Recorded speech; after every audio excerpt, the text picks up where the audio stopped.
Hello friends, आज की content discussion में मैं नया पेपर स्टार्ट कर रहा हूँ बीएससी पार्ट सेकंड से इलेक्ट्रॉनिक्स। इलेक्ट्रॉनिक्स रूमर्स यूँ रहते हैं कि बहुत ही टफ सब्जेक्ट है टू अंडरस्टैंड, समझने के लिए, लेकिन ऐसा कुछ भी नहीं है। इसमें तो एक और व्यवस्था है कि इसमें कोई बड़े डेरिवेशन भी नहीं होते मैथमेटिक्स, केवल आपको इलेक्ट्रिकल सर्किट का एनालिसिस करना होता है। तो जो फंडामेंटल रूल्स है वो मैं बता दूंगा और बहुत एंजॉय करोगे इस इलेक्ट्रॉनिक्स को आप समझने में, ऐसा मुझे विश्वास है। शर्त ये रहेगी कि रोज का लेक्चर आप रोज स्टडी कर ले और आपकी जो भी टेक्स्ट बुक है उसकी हेल्प लेके आप उसको रेगुलराइज कर दे, तो मेरे ख्याल से ऐसी इलेक्ट्रॉनिक्स में कोई दिक्कत नहीं आएगी। इलेक्ट्रॉनिक्स में आज मैं जो टॉपिक ले रहा हूँ वो है फोर टर्मिनल नेटवर्क, चतुर टर्मिनल जाल हिंदी में बोलते हैं।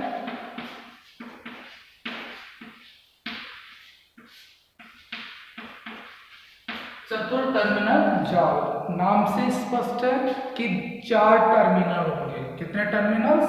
चार टर्मिनल। टर्मिनल क्या करते हैं? ये टर्मिनल्स क्या करते हैं? ये टर्मिनल्स किसी भी इलेक्ट्रिकल सर्किट को उसके आउटपुट सर्किट से कनेक्ट करने का काम करता है। इनको पोर्ट नेटवर्क भी बोलते हैं। जैसे ये मैं कहूँ,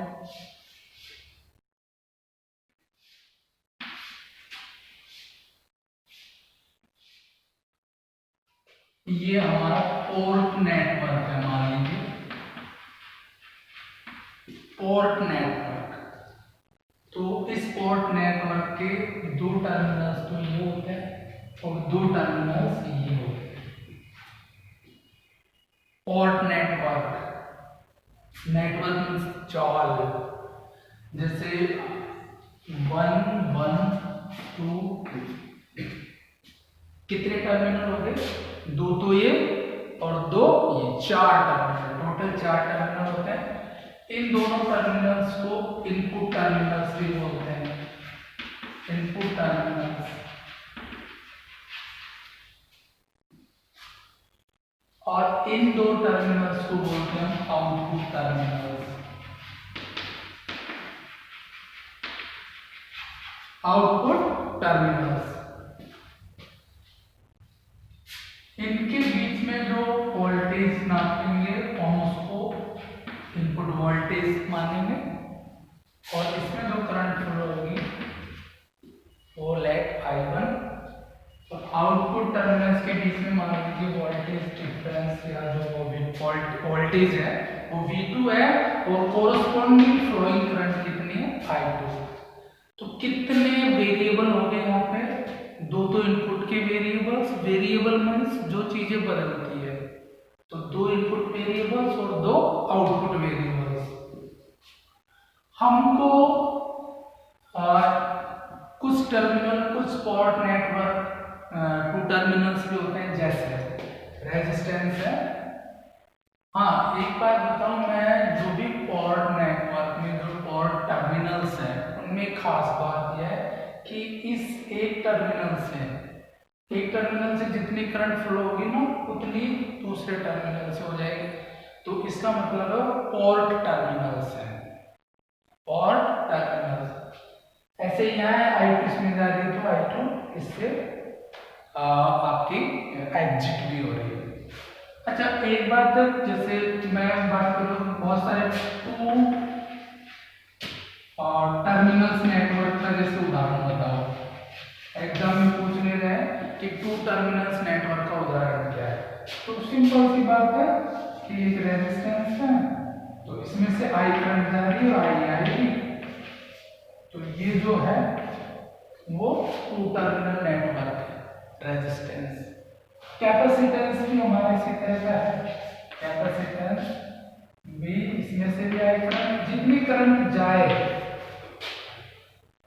उस नेटवर्क में उतनी करंट बाहर आ जाए, तो इट मींस वो पोर्ट टर्मिनल्स है। तो कैपेसिटर भी टू टर्मिनल नेटवर्क हो गया, इंडक्टेंस भी टू टर्मिनल। लेकिन जैसे अच्छा ये तो समझ लिया हमने, लेकिन 4 टर्मिनल नेटवर्क की जरूरत क्यों पड़ी? तो ट्रांजिस्टर के लिए हमें 4 टर्मिनल नेटवर्क की जरूरत पड़ी। ट्रांजिस्टर होता है एक कॉमन हो जाता है उसमें। तो ये ट्रांजिस्टर को समझने के लिए हमें दो तो इनपुट वेरिएबल्स चाहिए और 2 आउटपुट वेरिएबल्स। 4 होते हैं टर्मिनल्स, लेकिन एक को कॉमन कर देते हैं उसमें। तो there is used four terminal network और ट्रांजिस्टर। तो ट्रांजिस्टर फॉर टर्मिनल नेटवर्क का एक उदाहरण। खैर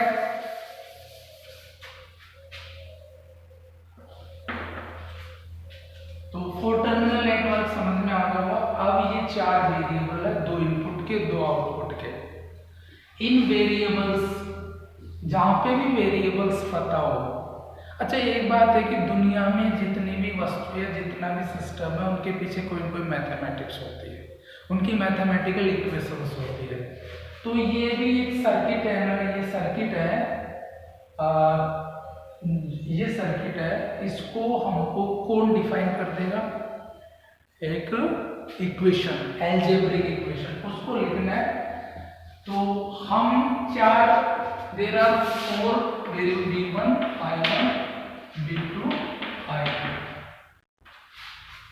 4 वेरिएबल्स हैं। इन वेरिएबल्स में से क्या करेंगे? हमको इसकी मैथमेटिक्स डिफाइन की है, मतलब इसका जो इलेक्ट्रिकल बिहेवियर शो करवाएगा वो ये इक्वेशन होनी चाहिए। कौन बिहेव कौन बताएगा? मैथमेटिक्स बताएगी। और मैथमेटिक्स क्या रहेगी उसके लिए हम क्या करते हैं, इसमें 2 वेरिएबल को तो हम इंडिपेंडेंट लेंगे और 2 वेरिएबल्स को डिपेंडेंट, क्योंकि कोई भी इक्वेशंस किसके रूप में लिखी जाती है? डिपेंडेंट और इंडिपेंडेंट वेरिएबल्स के रूप में। यहाँ पर मुझे जेड पैरामीटर्स डिफाइन करने हैं, जेड पैरामीटर्स के बारे में पता है। पैरामीटर क्या होता है? पैरामीटर के बारे में आपको पता ही है कि पैरामीटर एक एलिमेंट होता है।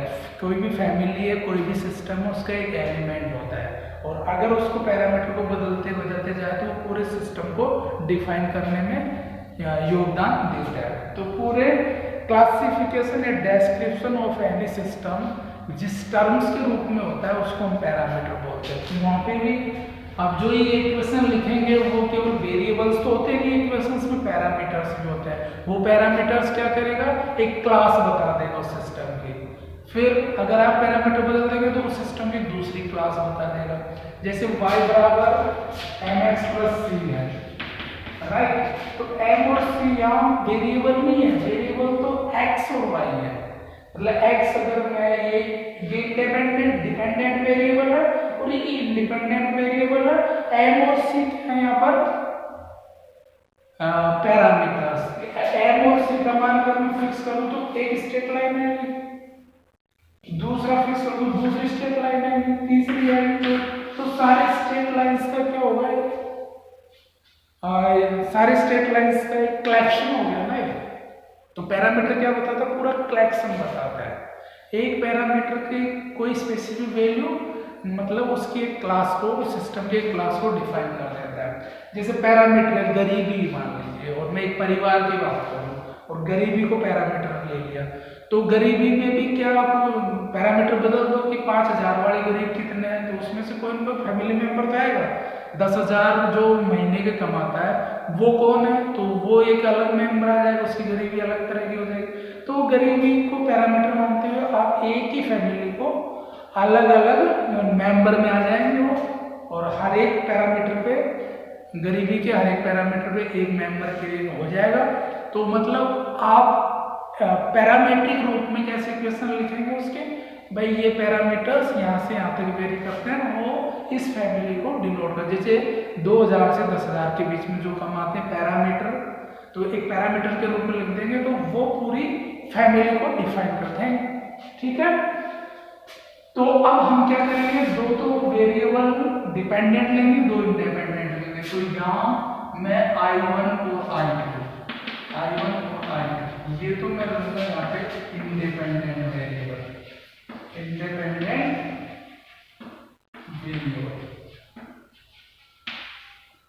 और V1 और V2 डिपेंडेंट वेरिएबल।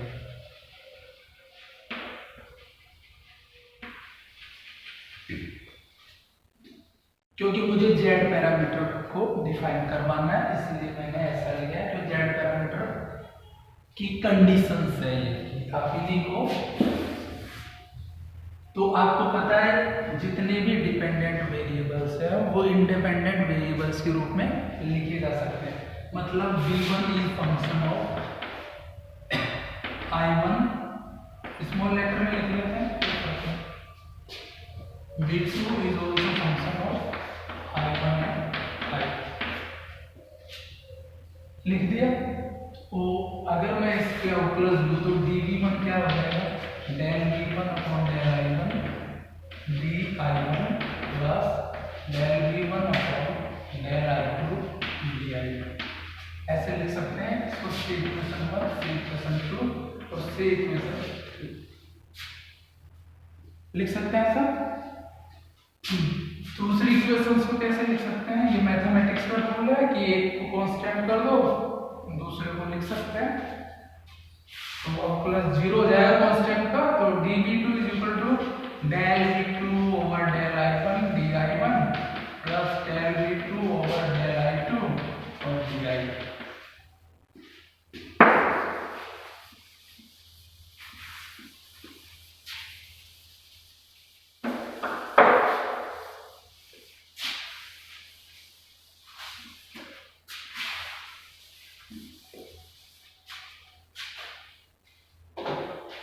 अब देखिए आप, चूंकि आपको पता है वोल्टेज और करंट के जो रिलेशंस है वो उनके नियम का फॉलो करते हैं अक्सर, और रेखिक होते हैं वो चेंजेस। कैसे होते हैं, लीनियर। तो लीनियर चेंजेस में तो ये कोई कांस्टेंट ही आएगा और प्लस कांस्टेंट आएंगे। तो इन कांस्टेंट को मैं लिख देता हूँ, आउटक्लोजर को फिक्स मान से लिख देता हूँ, कैपिटल अक्षर में लिखता हूँ v1 इज इक्वल टू, इसको लिख देता हूँ मैं z1, कोई कांस्टेंट आएगा i1 प्लस, इसको लिख देता हूँ मैं z12, कोई कांस्टेंट है, मुझे नहीं पता है कि z11 क्या है, z12 क्या है, वो तो डिफाइन करने जा रहा है। इसको कैपिटल लेटर से लिख देते हैं। क्यों, क्योंकि ये रैखिक रूप से परिवर्तित होंगे और रैखिक रूप से जो परिवर्तन होता है उनका डेरिवेटिव लेते हैं, वो कांस्टेंट आता है। कांस्टेंट के रूप में मैंने लिख दिया ना, dv1 को v1 लिख दिया और dl v1 upon del i1 को लिख दिया मैंने z जो कांस्टेंट वैल्यू देगा। ऐसे इसको लिख सकते हैं दूसरे इक्वेशन को, z21 i1 plus z22 i2। तो इक्वेशन मान लीजिए 4, 5 और 6, तो ये इक्वेशन 5 और 6 का मतलब क्या, फिजिकल सिग्निफिकेंस क्या है कि ये वो 4 टर्मिनल जो नेटवर्क है उसको डिफाइन कर रहा है, मतलब उसकी मैथमेटिक्स है। इससे मैं डिफाइन कर लूंगा पूरा इलेक्ट्रिकल बिहेवियर उस 4 टर्मिनल नेटवर्क का। यही मैथमेटिक्स की खूबसूरती है।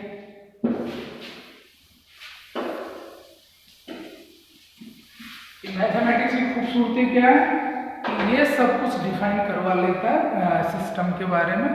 बस आप उसकी एक अलजेब्रिक इक्वेशंस दे दीजिए, मैथमेटिकल मॉडल भी कहते हैं सिस्टम का। अब मुझे डिफाइन अपने आप में इलेक्ट्रिकल बिहेवियर बता दूं कैसे, मुझे Z11 डिफाइन करना है तो स्वाभाविक I2 0 होना चाहिए। तो केस फर्स्ट करूंगा मैं, if I2 equal to 0, I2 0। अच्छा, जहां करंट 0 होती है ना वो टर्मिनल्स ओपन होते हैं, खुले हुए, और जहां वोल्टेज 0 है इसका मतलब वो टर्मिनल लघुपति था, शॉर्ट। अब मैं ओपन और शॉर्ट के बारे में अगले लेक्चर में बताऊंगा डिटेल। अभी आपको ये समझना है कि जेड पैरामीटर्स कैसे डिफाइन करने हैं। तो अभी तो ये याद रखिए आप कि जहाँ पे करंट 0 इसका मतलब टर्मिनल्स ओपन है, और जहाँ वोल्टेज 0 इसका मतलब टर्मिनल्स शॉर्ट है, लघुपति है। कौन सी करंट है ये, आउटपुट करंट। इसका मतलब मैं कहूँगा, इसको लैंग्वेज में क्या कहूँगा, आउटपुट टर्मिनल्स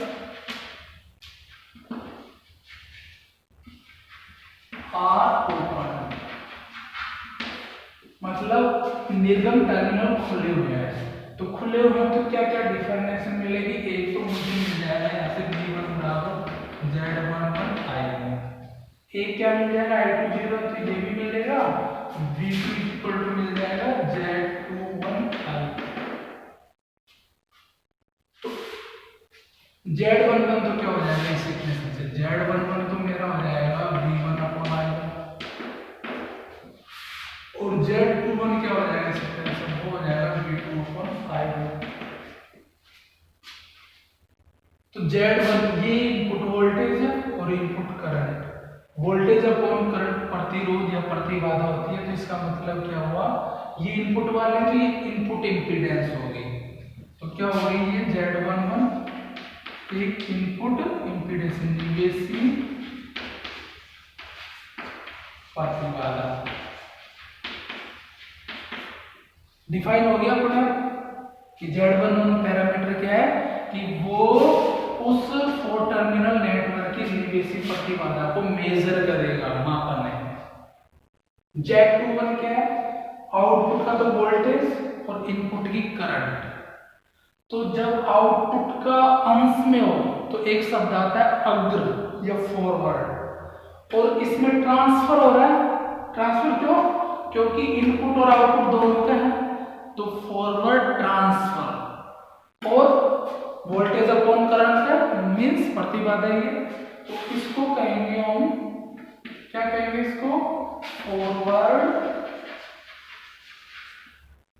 ट्रांसफर। क्यों? क्योंकि इनपुट और आउटपुट दोनों का मामला है ट्रांसफर और इंपीडेंस प्रतिबाधा। इंपीडेंस को क्या बोलते हैं हम? प्रतिबाधा। तो ये भी डिफाइन हो गया। इस Z21 को हम किससे डिफाइन करते हैं? ZF से, फॉरवर्ड ट्रांसफर इंपीडेंस। इस Z11 निवेशी प्रतिबाधा को किससे डिफाइन करते हैं? ZI, input impedance of the 4 terminal network. देखो क्या खूबसूरती आई है इसकी, मतलब आप इनको डिफाइन भी कर रहे हैं।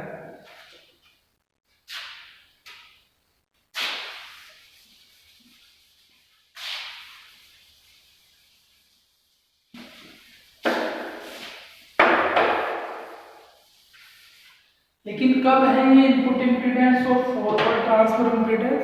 निवेशी प्रतिबाधा और अग्र अंतरित प्रतिबाधा कब है ये? जबकि आउटपुट टर्मिनल्स खुले हुए थे, क्योंकि I2 0 माना, आउटपुट टर्मिनल्स खुले थे।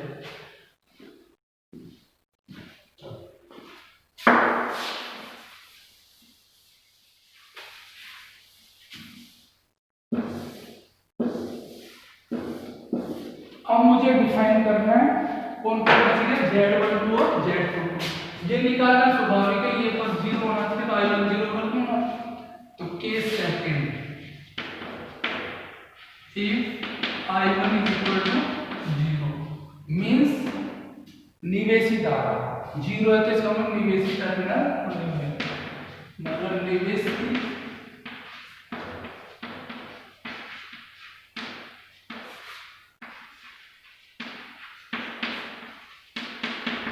निवेशी टर्मिनल खुले हो।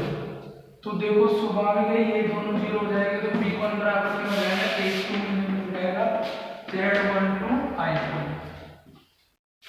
राइट। और एक मुझे मिल जाएगा V2 is equal to Z22 I2। कब मिल जाएगा? क्योंकि निवेशी टर्मिनल खुले रहते हैं, मैंने I1 0 मान ली, तो Z12 यहाँ से जो आएगा वो क्या आएगा? V1 upon I2। अब देखो इनपुट का तो वोल्टेज है, आउटपुट की करंट, ट्रांसफर लगेगा।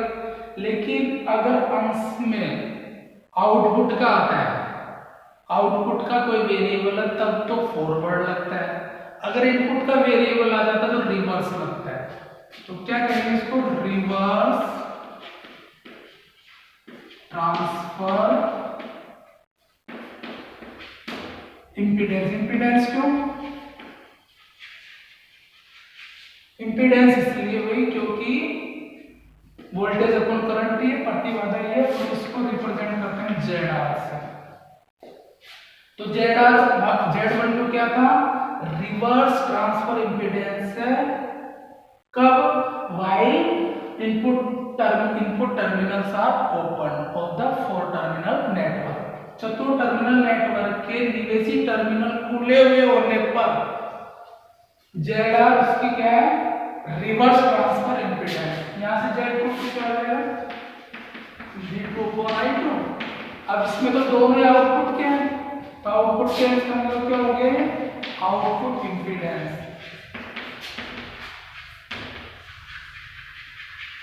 और इसको किससे रिप्रेजेंट करते हैं, Z4 से। मतलब Z22 क्या है, output impedance of the 4 terminal network या 2 port network, while input terminals are open. तो अगर इसको मैं मैट्रिक्स फॉर्म में लिखूं इन इक्वेशनों को, तो क्या लिख सकता हूं, V1 और V, Z11 की जगह क्या आ गया मेरा, ZI, Z12 की जगह क्या आ गया, ZR, Z21 की जगह ZF और Z22 की जगह क्या आ गया, ZO। और ये तो ऐसे कैसे आएगा ना, तो ये जो है, ये जो मैट्रिक्स है वो Z मैट्रिक्स है या इम्पीडेंस मैट्रिक्स है, और set to be as parameters, Z parameters, Z parameters. तो आई होप आपको Z पैरामीटर समझ में आए होंगे। नेक्स्ट लेक्चर में हम Y पैरामीटर्स लेंगे। Thank you for discussion.